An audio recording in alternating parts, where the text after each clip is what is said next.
Madonna won't say when she plans to have another child or who she might want the father to be. The next best thing opens next month on the 3rd, and that wraps it up for us in the news at 4 o'clock. Bill? Now, Jay, to the latest live local news at 5 with Colleen Williams and Paul Blair. Paul. All right, Pete, Joe, and Chuck, again, thanks a lot. Straight ahead on the Channel 4 News at 5 tonight. Families of the victims of Flight 261 go to the beach to say final goodbye to loved ones. Meantime, an extraordinary story of lost and found and new details about the crash. Live team coverage coming up. Then a local woman facing murder charges for killing her husband. Police say the murder weapon was her own car. We're live with that. Plus, our special report tonight, Getting Out Alive, will show you specific things that you can do to survive certain plane crashes, and we'll show you live. The news at 5 begins right now. Live from NBC4, the station working for you. Paul Moyer, Colleen Williams, Fritz Coleman AccuWeather, Fred Roden Sports. Southern California's #1 news, the Channel 4 News at 5.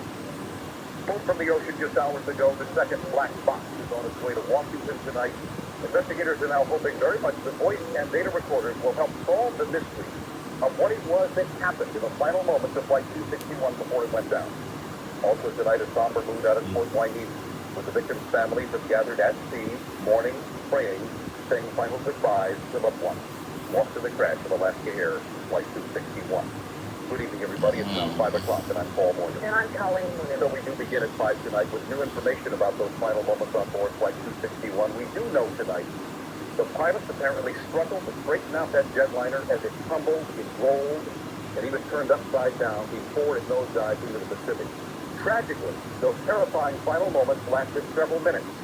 Minutes that nobody can truly imagine. Our team coverage continues tonight, Patrick TV, live at Fort Wayne, where the NTSB is about to release new information.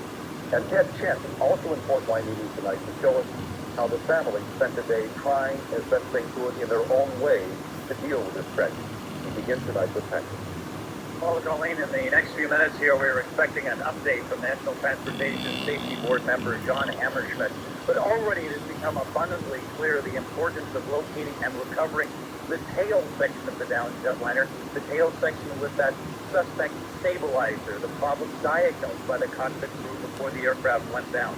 Now, right now, vessels out on the ocean with submersible craft are doing what they call mapping the debris field. That is the foundation for the later salvation recovery efforts, and they will be using that information together with what they find out from the flight data recorder, other information, to guide the recovery process.